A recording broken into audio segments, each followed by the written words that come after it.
তো এইভাবে তারা জানে যে শুধু ত্রিপুরাতে না, সারা দেশেই নরেন্দ্র মোদী সরকার যতই ফুলিয়ে ফাঁপিয়ে এরা প্রচার করুক,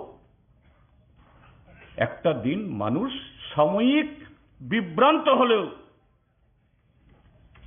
মানুষ ঐক্যবদ্ধ হয়ে লড়াই করবে, এই সরকারকে ক্ষমতাচ্যুত করবে। কাজেই মানুষকে ভাগ করতে হবে, এক একটা রাজ্যে, এক একটা অঞ্চলে এক একটা স্লোগান। কোথাও হিন্দু মুসলমানের মধ্যে ঝগড়া লাগানো, কোথাও উচ্চবর্ণ নিম্নবর্ণের মধ্যে, কোথাও ট্রাইবেল নন ট্রাইবেলদের মধ্যে, কোথাও হিন্দিভাষী আর তেলুগুভাষীর মধ্যে, যেখানে যেরকম ভাবে পারো। এটাই আরএসএস, ভারতীয় জনতা পার্টি তথাকথিত হিন্দু রাষ্ট্র মডেল। এইভাবে 14তে এসেছে, 2019-এর লোকসভা নির্বাচনেও এই সমস্ত ঝগড়াঝাটি ঘটিয়ে, আর কাশ্মীরে একটা দুর্ঘটনা, এটাকে পুঁজি করে পুলওয়ামাতে বৈতরণী পার হয়েছে। এখন 2024-এর বৈতরণী পার হওয়ার জন্য নতুন ইস্যু আনছে। ইস্যু কি? ইউনিফর্ম সিভিল কোড, অভিন্ন দেওয়ানি বিধি।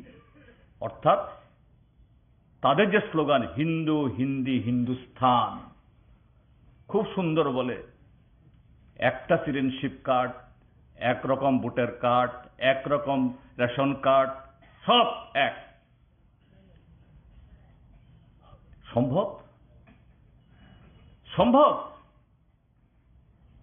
এখানে টিএসইউর নেতা তার ছাত্রদের শিক্ষার সমস্যা বলতে গিয়ে এখানে বলেছেন কিভাবে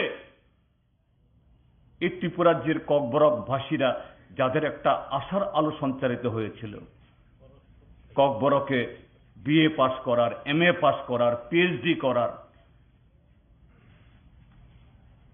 বামপন্থী ফ্রন্ট সরকারের তাদের সহায়তায় শুধু ককবরকবাসী না, চাকমা, মগ, হালাম, এরাও স্বপ্ন দেখছিল আমাদের ভাষা দিয়ে আগামী দিন এইভাবে লেখাপড়া করব।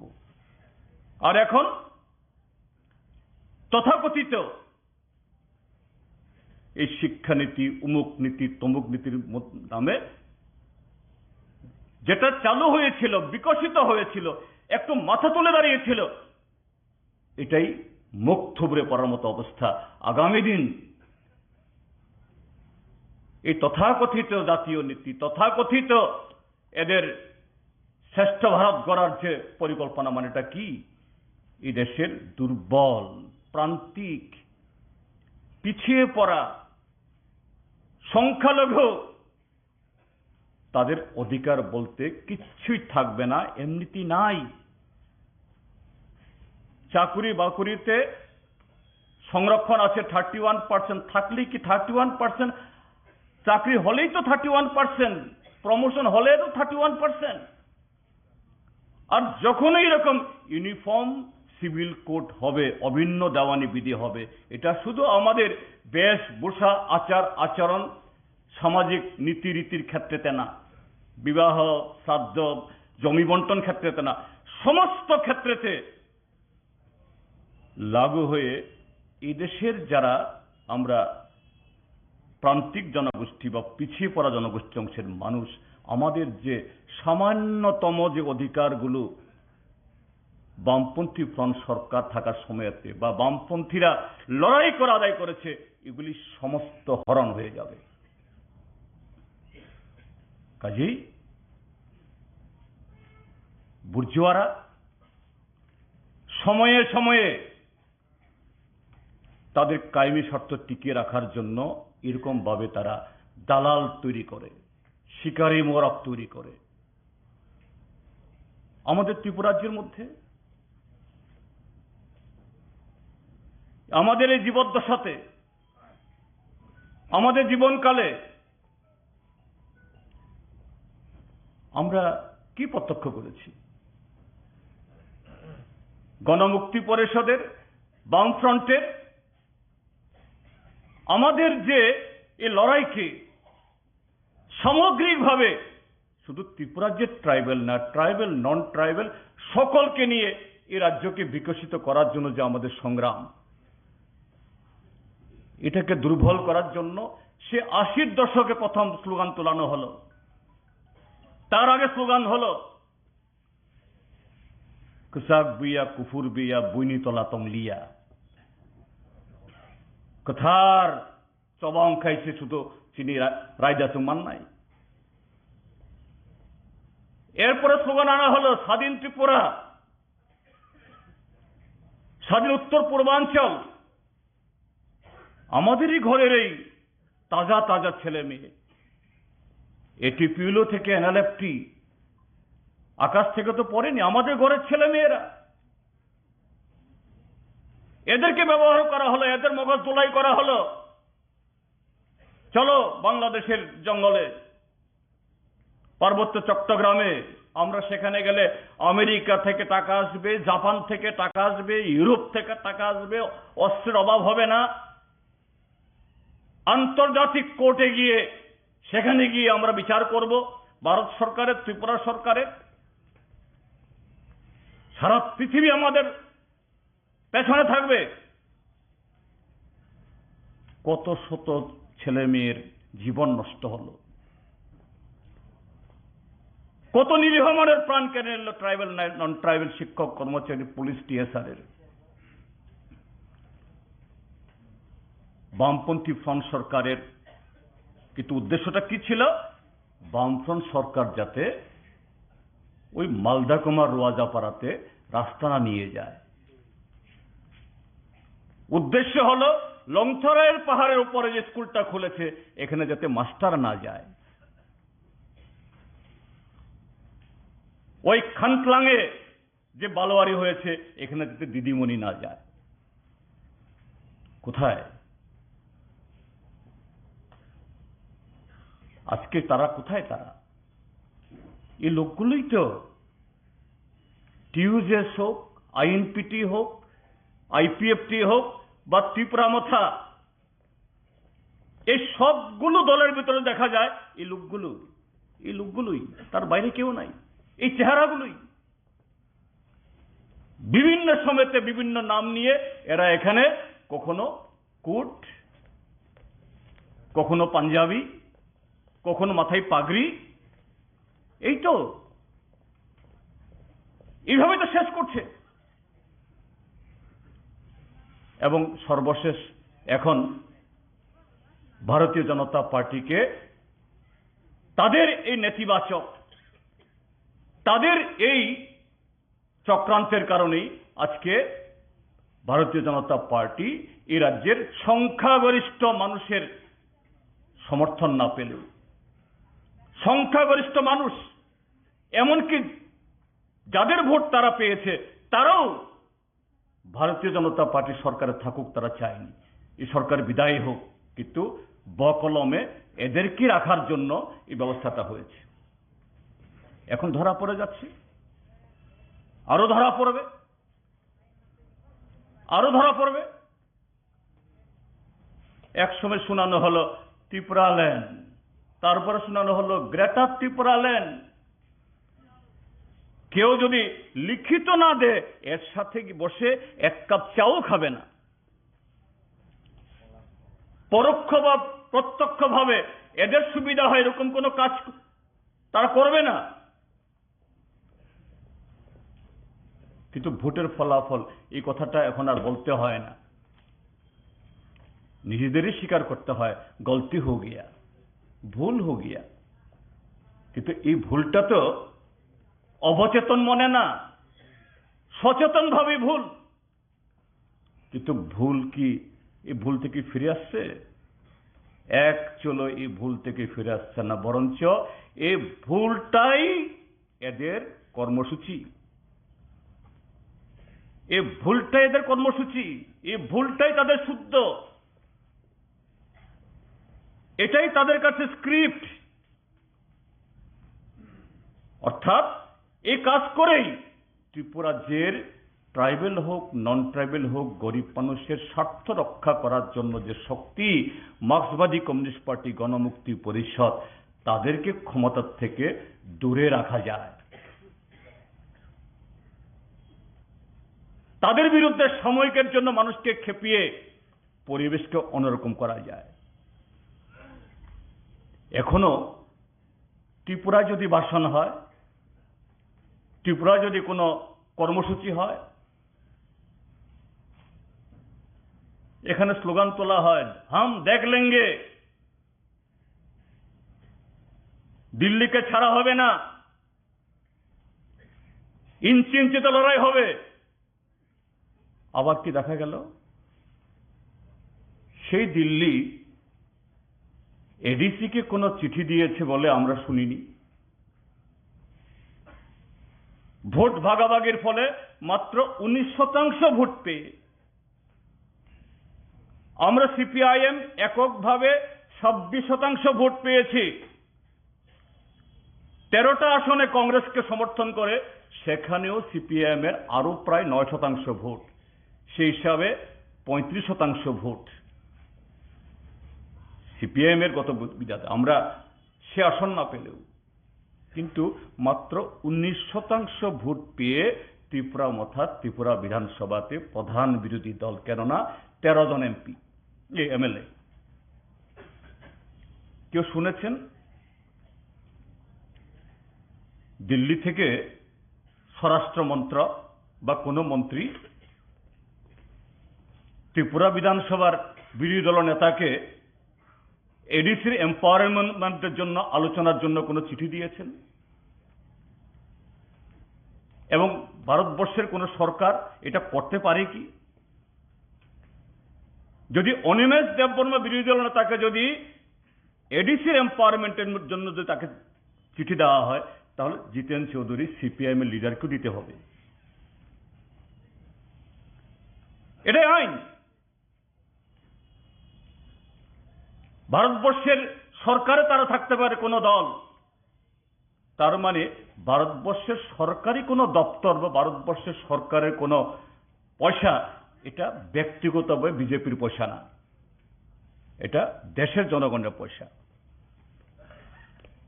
কাজেই গণতান্ত্রিকভাবে যদি ত্রিপুরাজ্যের মঙ্গলের জন্য, উন্নয়নের জন্য করতে হয়, এই চিঠি যদি দিতে হয়, প্রকাশ্যে পত্রিকায় বিজ্ঞাপন দিয়ে, চিঠি দিয়ে সরকারকে, বিরোধী দলকে, নির্বাচিত সদস্যদেরকে আমন্ত্রণ জানাতে হয়।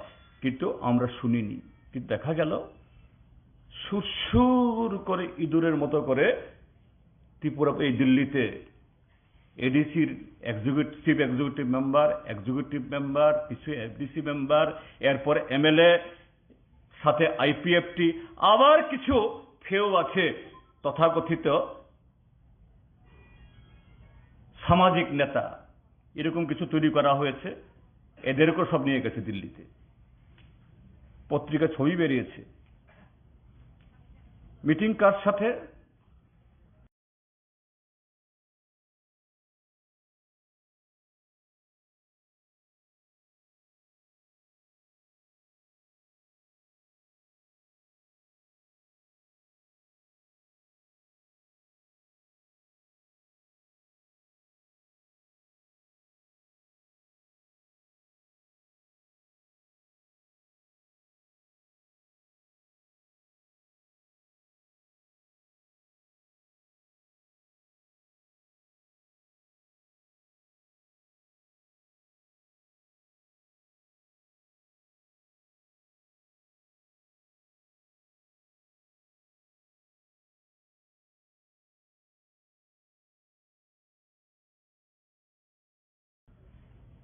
মিটিংটা যদি একজন হবে, আমি বলে দিচ্ছি এখান থেকে, কয়েক মাস বাদে 2024-এর লোকসভা নির্বাচন।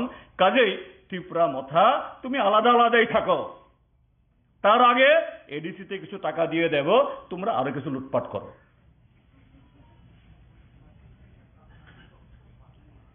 গ্রেটারও না, বিগারও না, স্মলার বা ছোট্ট ত্রিপুরা ল্যান্ডও হবে না, কিছু হবে না। এর মানে এটা কি? এর মানে হলো সম্পূর্ণ সুবিধাবাদ, দালালি এবং ত্রিপুরাজ্যের গণতান্ত্রিক আন্দোলন বা ত্রিপুরাজ্যের কি ট্রাইবেল নন ট্রাইবেল আমাদের মান ইজ্জত অধিকার সবকিছুকে বিসর্জন দিয়ে দেওয়া। দিল্লির জনবিরোধী সরকার আজকে যে নরেন্দ্র মোদী দেশের একটা রাজ্য চলছে আজকে প্রায় 90 দিন এ সম্পর্কে কথা বলতে হবে ভারতবর্ষের প্রধানমন্ত্রী। পার্লামেন্টে ঢুকলে কথা বলতে হবে, পার্লামেন্টে ঢুকে না, পার্লামেন্টের বাইরে বাইরে গিয়ে বেড়ায়, ভিতরে ঢুকলে কথা বলতে হবে। সেই পার্টি হতে পারে ক্ষমতায় কিন্তু নৈতিকভাবে আজকে দুর্বল, জনগণকে মোকাবেলা করার তার নৈতিক সাহস নেই, রাজনৈতিক সাহস নেই। তার কাছে গিয়ে তথাকথিত এই থানসার দল, তথাকথিত আজকে যারা ত্রিপুরাজ্যের ভবিষ্যতের কথা বলে আজকে এইভাবেই এই রাজ্যটাকে নপুংসক পরিণত করছে রাজনৈতিক দিক থেকে। আমরা গণমুক্তি পরিষদ টিওআইএফ-টিএসইউ আমরা তার কাছে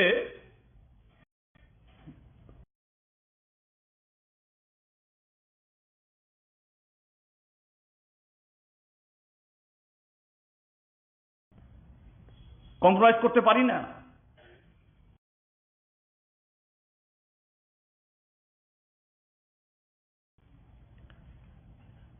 কারণ আমাদের আছে সেই গণতান্ত্রিক ঐতিহ্য, ইতিহাস। আমার আগের বক্তারা ঠিকই বলেছেন, কেন আমাদের মন খারাপ করতে হবে, কেন আমাদের ডিফেন্সিভ হতে হবে, কেন আমরা মাথা মানে চুপ করে থাকবো? আমরা তো হলফ করে বলতে পারি এই রিসা বামফ্রন্ট, আমরা হলফ করে বলতে পারি আজকে ট্রাইবেল এলাকার মধ্যে রাস্তা ঘাট, পানীয় জল, স্কুল, হাসপাতাল,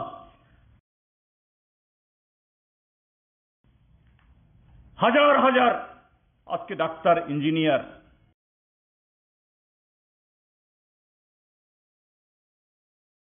এমএ পাস, বিএ পাস আমাদের দৌলতে। এরা শুধু সন্ত্রাস ছাড়া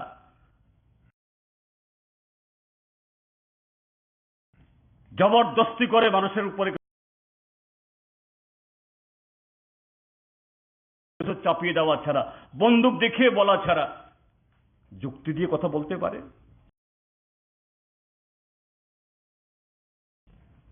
বলতে পারে না। কাজে গণমুক্তি পরিষদ টিওআইএফ-টিএসইউর হীনমন্য হওয়ার কোনো কারণ নেই, বোখা বাইনানি কোনো কারণ করই আবনো পৈতমা খাই নাই ত্রিপুরার জন্য লুকোরাও তামো চিনি ত্রিপুরাসা ত্রিপুরা সাইয়া। হ্যাঁ, জরাসানি বাগুই বরফ কিসে অরয় পরয় অংখা বিভ্রান্ত খেলাইখা কিন্তু নং ছয় কক প্লামদি খা তরই চং যে ছয় সামুং তাংখা চং কেবনো কোনো থক গিয়া হয়তো তাইবো অনেক বাংমা সামুং তাংনানি দङ কিন্তু চং কেবনো থক গিয়া।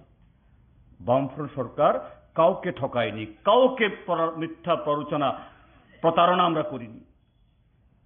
যা আজকে হয়েছে আমাদের লড়াই, আমাদের আত্মবলিদান, আমাদের ত্যাগের ফলে। এই জন্য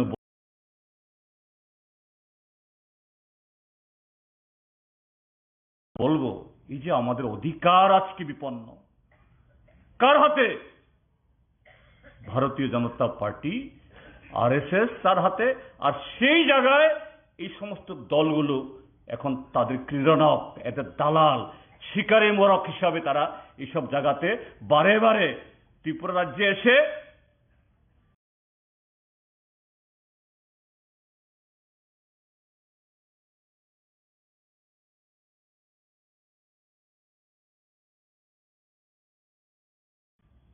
বহুত কিছু দেখায় আর ওখানে গিয়ে পায়ে পড়ে থাকে। গিয়ে সেখানে গিয়ে মাথা তুলে দাঁড়িয়ে চোখে চোখ রেখে কথা বলা অধিকার তাদের নেই। কাজে এই কনভেনশন থেকে যে কর্মসূচি এখানে আনা হয়েছে দাবি সনদ, তার সাথে আন্দোলনের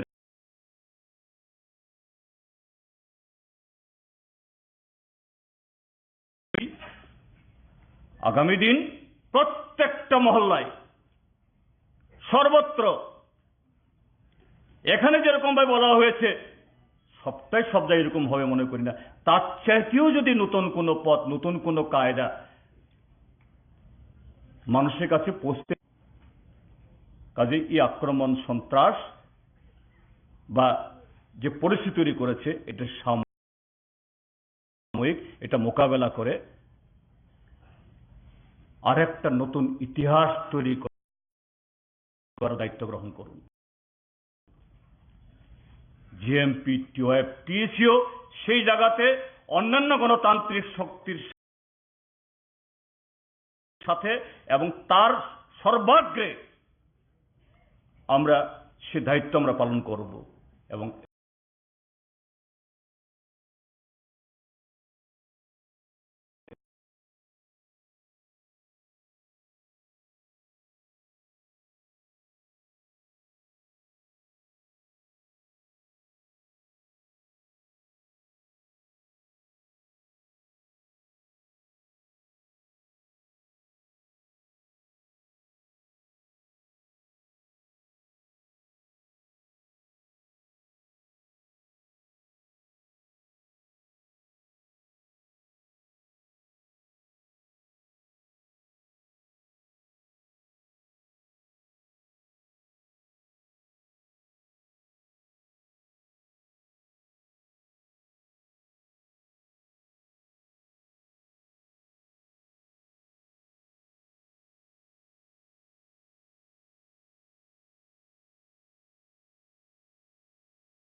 এই বিল পাস করে নিয়েছে।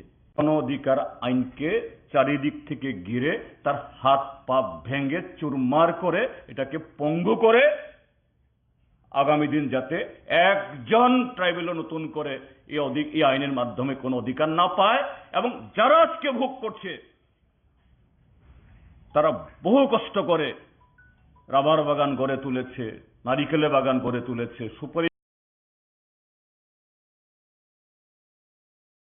যারা আপনারা উপস্থিত হয়েছেন, লড়াকু সংগ্রামী জনগণ, জনপ্রতিনিধি, আপনারা আজকে এই কনভেনশনে উপস্থিত হয়েছেন। গণমুক্তি পরিষদের পক্ষ থেকে আমি আপনাদের সকলকে প্রীতি শুভেচ্ছা সংগ্রামী অভিনন্দন জানাচ্ছি। ইতিমধ্যে আমাদের এই কনভেনশনের মূল লক্ষ্য কি, তার প্রেক্ষাপটটা কি, কেন এই ধরনের কনভেনশন আজকে সংগঠিত করতে হয়েছে এ সম্পর্কে ইতিমধ্যে আমাদের সংগঠনের সভাপতি এবং সাধারণ সম্পাদক এই দুজনের কাছ থেকে আপনারা শুনেছেন। এবং সামনের দিনে আমাদের কর্মসূচি কি হবে তার সুনির্দিষ্ট কর্মসূচিও আপনাদের সামনে উপস্থিত করবার চেষ্টা করেছেন। আপনারা নিশ্চয়ই তার প্রতি সম্মতি থাকবে, সমর্থন করবেন, এবং শুধু সমর্থন না, সেই সমস্ত কর্মসূচিতে সক্রিয় অংশগ্রহণ করে সঠিক রূপায়ণ করে সংগঠনকে যেমন মজবুত করতে সাহায্য করবেন, তেমনি বহু মানুষকে, অসংগঠিত মানুষকে সংগঠিত করার বিষয়টাও আপনারা গুরুত্ব দিয়ে কাজটা করবার চেষ্টা করবেন, এটাই আমরা আশা রাখব। দেখুন, আমরা সবাই বলি আজকে আমাদের যে রাজ্যে এটা গণতান্ত্রিক বাতাবরণের অবস্থা আমাদের চলছে না, এটা আমি না বললেও আপনার যারা এসেছেন আপনারাও জানেন। অগণতান্ত্রিক স্বৈরাচারী একটা ভাবনায় আমাদের এই রাজ্যের যারা সরকার চালাচ্ছেন, বিজেপি, আরএসএস, একটা স্বৈরাচারী কায়দায় মানুষের উপর, জনগণের উপর নিয়মিত নানাভাবে আক্রমণে তারা চলে যাওয়ার চেষ্টা করছে। ফলে আপনি মিছিল আসতে পারবেন না, কোনো দলে যেতে পারবেন না, কোনো কনভেনশন না, কোনো সম্মেলন না। এটা আমরা 18 নির্বাচনের পর থেকে দেখেছি। এটা যেমন বিজেপি, আরএসএস তারা করতো বা করে, এখনো করছে। তারা ধরো তাদের সাথী যারা উগ্র একটা জাতীয়তাবাদী যে নিয়ে যারা কাজ করছে, উপজাতি সর্বস্বতার কথা বলে যারা 18তে ক্ষমতায় এসেছে আইএফপিএফটি, একই কায়দায় কিন্তু 18 নির্বাচনের পরেও ট্রাইবাল এলাকায় তারা সেইভাবে কিন্তু সন্ত্রাসী করেছে। ফলে সহজভাবে নির্ভয়ে কোনো দল করার বা কোনো তার অধিকারগুলির কথা বলা, অথবা তার অর্থনৈতিক যাতে ভালো হয় তার জন্য সরকারের কাছে সুবিচার পাওয়ার জন্য আন্দোলন করার যে অধিকার, এই অধিকার কিন্তু তারাও দিচ্ছিল না। এই একটা ভয়ঙ্কর বা কঠিন একটা পরিস্থিতি কিন্তু এখনো চলছে। এই ভয়াবহতা এখন যে বন্ধ হয়ে গেছে, হ্যাঁ, স্কেলে মাপলে হয়তো হেডিক সেডিক, অল্প কিছু হেডিক সেডিক হতে পারে, আলাদা কথা, কিন্তু একেবারে চিরতরে বন্ধ করে দিয়েছে তারা, এটা কিছুই করবে না বা কিছুই করছে না, এটা মনে করার কোন কারণ নেই। তারা একটাই জিনিস হলো গণতন্ত্র যদি অবাধভাবে মানুষের দেওয়া হয় তাহলে তাদের পক্ষে সহজভাবে কাজ করা সম্ভব হবে না। মানুষ করে সংগ্রাম করবে, তারা তাদেরকে পেটিবস্ত করে তুলবে, এই সুযোগ তার মানুষের কাছে তারা দিতে চাইবে না। তার জন্য হচ্ছে সন্ত্রাস হলো তার মূল হাতিয়ার। সরকারে থাকা, দল গঠন করা মূল হাতিয়ার হচ্ছে গণতন্ত্রকে ধ্বংস করে স্বৈরাচারী কায়দায় রাজ্যটাকে শাসন করা। এটাই করছে। কিন্তু আমার কথা হলো, সে আইপিএফটি যারা কথা বলছিল এখন এই জায়গায় নেই। একটা জাতিসত্তার যে ভাবাবেগ, এই আগুনে জ্বালিয়ে দিয়ে মানুষকে যেভাবে তারা হু করে এক জায়গায় কাত্তা করার চেষ্টা করেছিল, আবেগ তাড়িত ভাবে মানুষদের নিয়ে যাওয়ার চেষ্টা করেছিল, আজকে এই জায়গায় নেই। সেই তীব্রতা তারা এখনো বলছে না। আর মথার ক্ষেত্রে আপনাদের শুনলেন আমার বক্তব্য কাছ থেকে, মথারটা একই অবস্থা। ঘাটার তীব্রতার কথা বলল, এটাও এখন চুপসে যাচ্ছে। ইন্টারনেটের কথা বললো, এটা চুপসে যাচ্ছে। সভাপতি বক্তব্যের মধ্যে বলবার চেষ্টা করেছেন, পুনরাবৃত্তি করতে চাইছে না। তো কোনো কথাই তা রাখতে পারছে না। নেতারা এখন পালিয়ে বাঁচবার, মুখ ঢেকে চলবার চেষ্টা করছেন, পালিয়ে বাঁচবার চেষ্টা করছেন এখন তারা। আইপিএফ মথা ছেড়ে এখন বিজেপি যাচ্ছে, তাতে আমাদের কিছু 2-3-4 জন যায়নি তার কথা না। বিজেপি দিকে যাওয়ার চেষ্টা করছে, বিশ্বরে মিলে ক্ষমতায় সরকার করার জন্য একটা প্রচেষ্টা চালিয়ে যাওয়ার চেষ্টা করছে তারা। তো আমাদের কথা হচ্ছে এই জায়গায় মানুষকে ভুল চুক বুঝিয়ে মানুষের মধ্যে উত্তপ্ত তাকে তৈরি করে, অবস্থা তৈরি করে মানুষকে অশান্তির দিকে ঠেলে দেওয়া, এটা তো উপজাতিদের ভালো হওয়ার কোনো সুযোগ থাকছে না এই জায়গার মধ্যে। ত্রিপুরায় উপজাতিদের উন্নয়নে যদি কোনো কিছু হয়ে থাকে, গণমুক্তির লড়াই সংগ্রামের মধ্যে দিয়ে রাজ্য বামফ্রন্ট ক্ষমতা আসার পরে প্রথম উন্নয়নের সূচনা হয়েছিল এই ত্রিপুরার উপজাতির উন্নয়ন। না ছিল রাস্তাঘাট, না ছিল বিদ্যুতের খুঁটি, না ছিল ভালোভাবে লেখাপড়ার সুযোগ সুবিধা, কিছুই তো ছিল না এই রাজ্যের মধ্যে। রাজতন্ত্রে তো ছিলই না, সে কথা বললাম।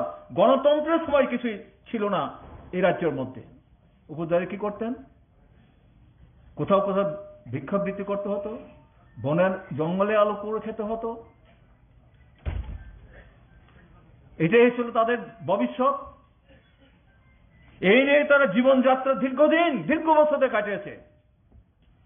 রাজাও ভাবেনি রাস্তাঘাটের কথা, ছেলে মেয়েদের লেখাপড়ার কথা।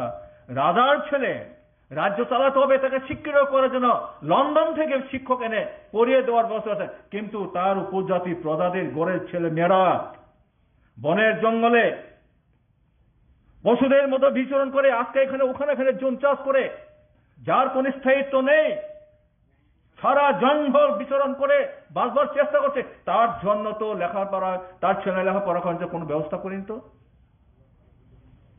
কোন ব্যবস্থা করেছে? তাহলে উপজাতি গণমুক্তি কেন জনশিক্ষার আন্দোলন করতে হয়েছে? কেন করতে হলো তখন?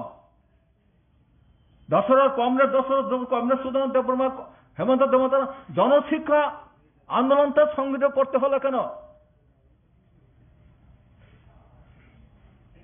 একটা অন্ধকারের মধ্যে যে তাদের পরিত্রাণ পাওয়ার জন্য সেদিন তারা এই শিক্ষার জন্য আন্দোলন দাবি তুলেছিল যখন। আর রাজা বললেন, প্রজারা শিক্ষিত হলে আমার সিংহাসন থাকবে না, যারাই আন্দোলন করছে তাদের নেতাকে ধরে ওকে আটকে রাখো, অথবা ওদেরকে অত্যাচার করো। হ্যাঁ, করেছে। কমরেড হেমন্ত, কমরেড সুধন্য দেববর্মা, অনেক রাজা নিজ হাতে অত্যাচারিত হয়েছেন। তো কেন? তো রাজাও চায় না শিক্ষার জন্য। আর সেই রাজ পরিবারের সদস্য আজকে বলছেন হে সারা ত্রিপুরা রাজ্যের উপজাতি দৌড় দেওয়ার কই থাকছে না। কি অদ্ভুত কাণ্ড। তো একই তো শরণার্থী রাখার জন্য মানবিকতার খাতারে দিয়েছিলেন তো, আমরা তো তাতে আপত্তি করিনি। আপত্তি করুন।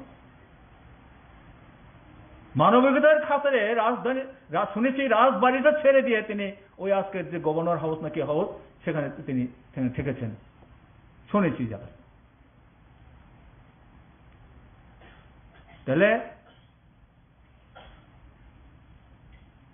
তো 360 বর্গ কিলোমিটার, আমার এখনো যদি মেমোরিটা ঠিক সেরকম মনে হচ্ছে আমার, যে 360 বর্গ কিলোমিটার যারা নিপীড়িত হয়ে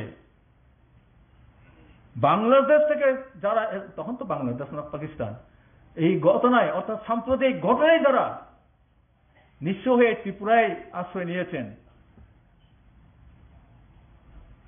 তাদেরকে থাকার জন্য 360 বর্গ কিলোমিটার জায়গা নাকি সেদিন রিজার্ভ মুক্ত করে দিয়েছেন ওরা। এটা কে করলো? এটা দশরথ দেববর্মা, নৃপেন চক্রবর্তী। তো কত ইতিহাস, এর জন্য বললাম ইতিহাস তো দুষ্ট। ইতিহাসের বাইরে যদি কথা হচ্ছে আলাদা কথা, তাহলে কত 100 বছরে কিছু করেনি তারা, সব বলতে পারে। আচ্ছা, এত দূরে আমি গেলাম না, কিন্তু আমি ধরেই নিলাম তারা নিজেরা খুব শিক্ষিত,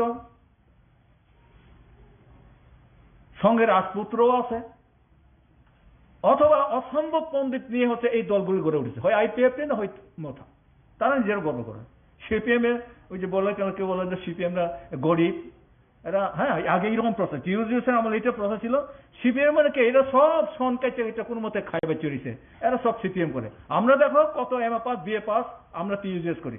হ্যাঁ, এইরকম ভাবে ট্রাইবেলদের যারা বয়স্ক আছে বা যারা লেখাপড়া জানতো না, তার এইভাবে তারা কবল করার চেষ্টা করে। ঠিকই তো, সিপিএম তো নাই, তো লেখাপড়া করার নাই। এই দলে করে কি লাভ হইব? দেখো না আমাদের সঙ্গে আসো না, আমরা তো ট্রাইবেলের জন্য কাজ করবো। আর এত পাণ্ডিত্য লোকগুলি নিয়ে ক্ষমতা হলো এডিসি এদের হাতে, মন্ত্রীও হয়েছেন ত্রিপুরায়, কি করতে পারলো? কয়টা নতুন স্কুল করলো, ট্রাইবেলে কয়টা রাস্তা করলো?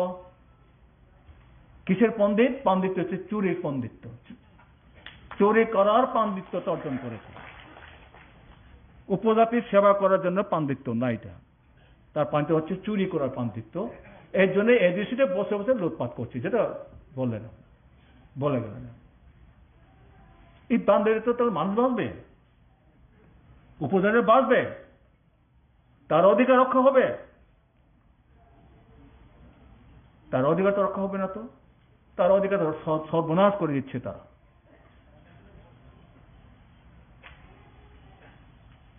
উগ্র সাম্প্রদায়িক চেতনা দিয়ে রাজ্য থেকে 12টা বাজিয়ে দেওয়ার চেষ্টা হচ্ছে। দুইটাই সাম্প্রদায়িক শক্তি, বিজেপি আর সাম্প্রদায়িক শক্তি, তারা মণিপুরে দাঙ্গা লাগিয়ে দিয়েছে।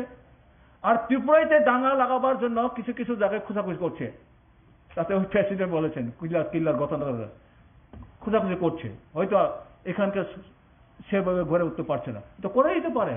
শুধু হিন্দু আর খ্রিস্টানের মধ্যে জগৎ দরবার লাগাবে, এই ধারণা নিয়েই আমরা যদি এটাকে চূড়ান্ত বলে দিলে হবে না। তো শুধু হিন্দু আর খ্রিস্টানের না, ট্রাইবেলের মধ্যে ছোট গোষ্ঠী বড় গোষ্ঠীর মধ্যেও দাঙ্গা লাগিয়ে দিতে পারে, এইরকম সুর সুরে দেওয়ার চেষ্টা করে। এই জন্য কেউ কেউ বলছেন আমার জন্য আলাদা হোক, আমার জন্য আলাদা হোক, আমার জন্য আলাদা হোক, উঠছে। বিপদটা কি? আমরা ঐক্যবদ্ধ চাই, আর ওরা বলছে থানচা চায়। আর থানচা চায় যারা চায় তারার মধ্যে আজকে এই ধরনের ঘটনা, তো এরা থানচা রক্ষা করবে না আমরা থানচা রক্ষা করব? আমরা অতীতটা কি? আমরা রাজ্যের গণতন্ত্রের তাকে শক্তিশালী করে এই রাজ্যের পিছিয়ে পড়া উপজাতিদের তার সবিকাশের যে সুযোগটা তাকে নিশ্চিত করার জন্য লড়াই সংগ্রাম থেকে করেছে, আর আমরা সরকারের থেকে এই কাজগুলো করবার চেষ্টা করছি। আর এরা এটা করবে না, করেনি। অতীতের ইতিহাসটা আমাদের দেখতে হবে, কারা কখন কি কথা বলেছিল, আর তারা করতে করতে কোন জায়গায় নিয়ে গেছে, কি অবস্থা তৈরি করেছে। এই যে অতীত যে ঘটনাগুলো, এটা আমাদের কিন্তু তলিয়ে দেখতে হবে। এইগুলি মূল্যায়নের মধ্যে এই বিষয়গুলো আমাদের দেখা আয়নার মতো দেখতে হবে। ওখান থেকে শিক্ষা নিয়েই তো আমরা ভুলটাকে ধরে নিতে পারবো, নাকি তারা যা বলো এটাকেই সঠিক বলে তার পিছনে দৌড়াবো। এখন তো কাক চিল নিয়ে গেছে কথা বলে পিছনে ছুটছে, আসলে নিজের কানটা ধরেই দেখলো না। এখন তো তাই হচ্ছে, আলাদা রাজ্য হবে এটার পিছনে ছুটছে, আলাদা রাজ্য। এখন বলছে আলাদা রাজ্য হবে না, এখন মুখটা কালো হয়ে যাচ্ছে জায়গায়। তা আমরা তো এই কথাই বলছি, এটা অবাস্তব স্লোগান। অবাস্তব স্লোগান দিয়ে মানুষকে বেশি দিন ধরে আটকানো যায় না, ধরে রাখা যায় না। মোহ তৈরি করে, হ্যাঁ মোহ তৈরি করে একটা সময় পর্যন্ত তুমি রাখতে পারো, কিন্তু মানুষ যখন বলছে তুমি কি ধরনের মানুষ, তুমি কিরকম দলটা নিচ্ছ, দলটাকে দলের কাজ করছো, যখন তো বুঝতে পারে মানুষ, তখন ছাড়বে। এই ছাড়ছে না বলে তো আইপিএফ থেকে জনবিচ্ছিন্ন হয়ে গেল। মত হয়তো একদিন দেখবেন, একদিন এরাও আইপিএফ থেকে আরো সঙ্গীন অবস্থার মধ্যে তাদের পৌঁছে যাবে, এরাও রক্ষা পাবে না ত্রিপুরায়, এরাও রক্ষা পাবে না, এরা শেষ কথা বলবে না। যেটা কেউ মনে করেন না এরাই পারবে, এটা ভুল করবেন। তাই আমরা মনে করি নির্ভয়ে আমাদের, আরে ভাই আমার জাতি আরেকটা ধারা ক্ষতিগ্রস্ত হয়ে যাচ্ছে, আমার রাজ্য আরেকজনের ধারা ভুল পথে যাওয়ার ফলে ক্ষতি যাচ্ছে। তাহলে যদি ক্ষতি হয়, রাজ্য তো ক্ষতি হয়, তাহলে আমার ব্যক্তিগত ক্ষতি হলে তাহলে আমি চুপ করে মুখ বুঝে থাকবো কেন?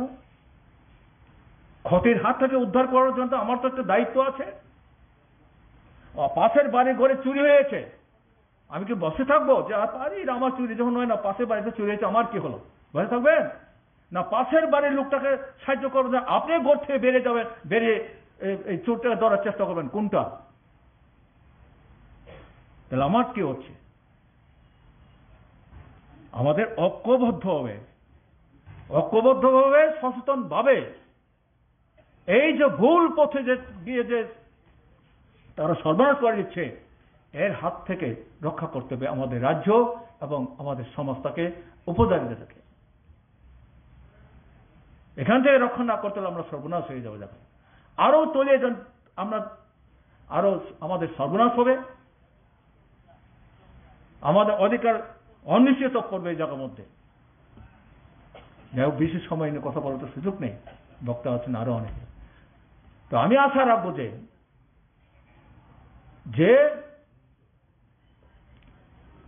আমাদের সংগঠনকে মজবুত করতে হবে, আরো শক্তিশালী করতে হবে।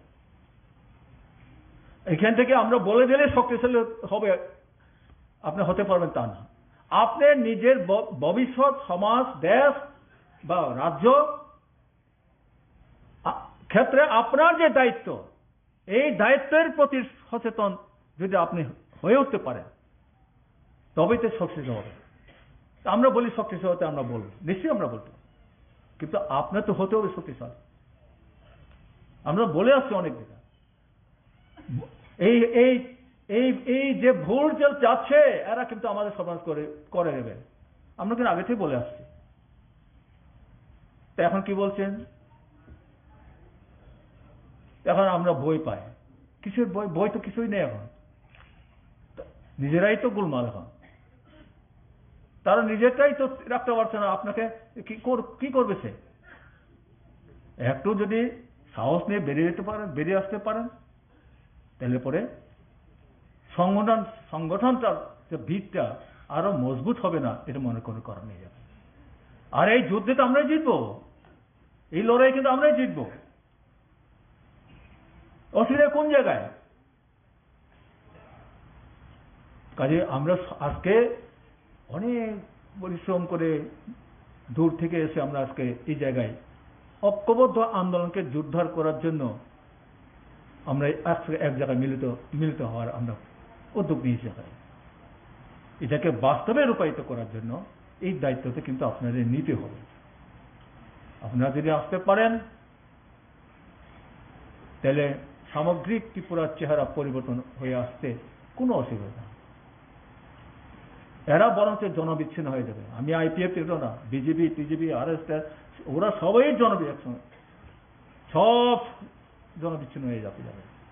আমরা যে সুচ্চার হতে পারি, ঐক্যবদ্ধ হতে পারি। আর আমাদের শুধু দেখতে হবে শত্রুরা অনৈক্য তৈরি করার যে কোনো প্রস্তাব না কেন আমাদের সচেতনভাবে মানুষকে যেমন বোঝাতে হবে, কোথাও কোনো অপ্রীতিকর ঘটনা অথবা এই ধরনের যদি পরিস্থিতি তৈরি করার চেষ্টা করে তাদের এই উদ্যোগটাকে আমাদের আটকাতে হবে। আমি এর বিষয়ে কথা বলবো না। আবার আপনাদের সবাইকে সংগ্রাম জানিয়ে আমি আমার কথা বলে শেষ করছি। ইনকিলাব জিন্দাবাদ। আজকের এই কনভেনশন দীর্ঘজীবী হোক।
अत्याचार बंद करो, अत्याचार बंद करो, बंद करो, बंद करो, अत्याचार बंद करो। We want justice, justice, फांसी दो, फांसी दो, फांसी दो, फांसी दो, justice, we want justice, we want justice, फांसी दो, फांसी दो, एथिक्स को फांसी दो, फांसी दो, फांसी दो, एथिक्स को फांसी दो, फांसी दो, फांसी दो, एथिक्स को फांसी दो, नहीं चलेगा, नहीं चलेगा, अत्याचार नहीं चलेगा, बंद करो, अत्याचार बंद करो, बंद करो, बंद करो, अत्याचार बंद करो, फांसी दो, फांसी दो, फांसी दो, फांसी दो।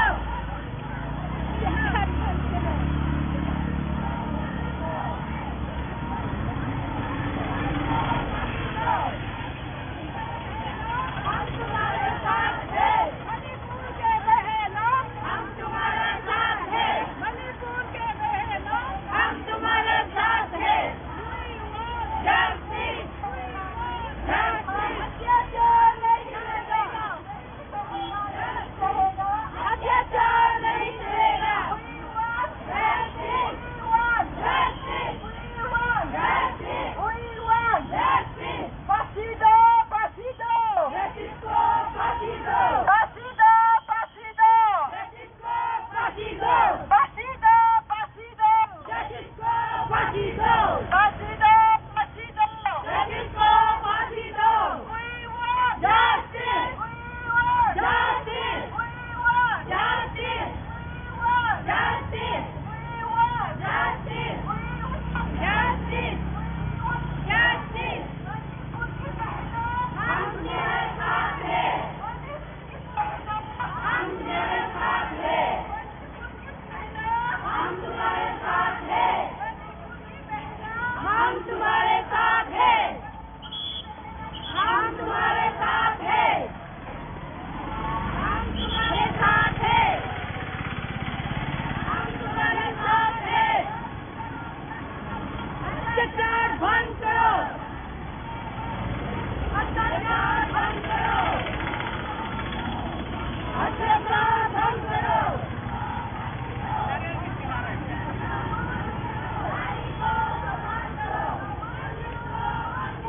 नारी को सम्मान करो, नारी को सम्मान करो, नारी को सम्मान करो, रेपिस्ट को फांसी दो, रेपिस्ट को फांसी दो, सम्मान करो, सम्मान करो, नारी को सम्मान करो, सम्मान करो, सम्मान करो, नारी को सम्मान करो। We want justice, justice, we want justice, justice for Manipur बहनें, Manipur sisters, Manipur sisters, we want justice, we want justice, we want justice।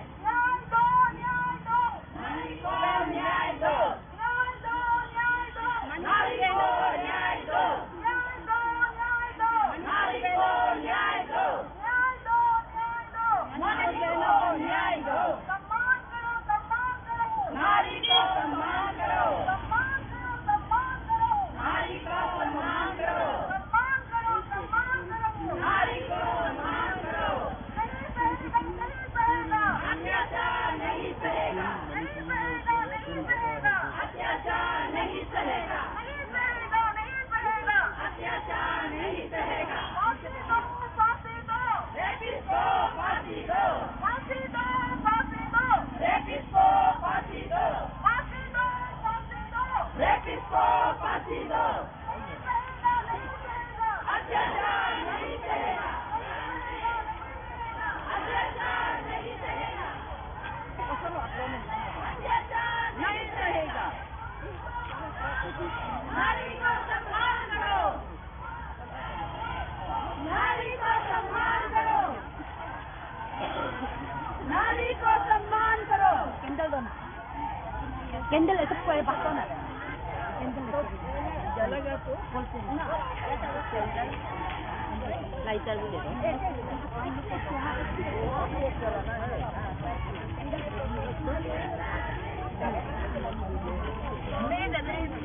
Manipuri women get the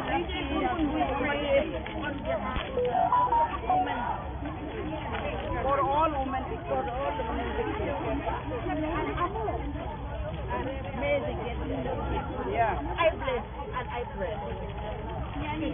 PM should resign on modern jobs. नहीं बोलेगा justice for Manipur. Justice for Manipur. आराम से ये जो लोग नहीं चलाया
জনপ্রতিনিধি, আপনারা আজকে এই কনভেনশনে উপস্থিত হয়েছেন। গণমুক্তি পরিষদের পক্ষ থেকে আমি আপনাদের সকলকে প্রীতি, শুভেচ্ছা, সংগ্রামী অভিনন্দন জানাচ্ছি। ইতিমধ্যেই আমাদের এই কনভেনশনের মূল লক্ষ্য কি, তার প্রেক্ষাপটটা কি, কেন এই ধরনের কনভেনশন আজকে সম্মিলিত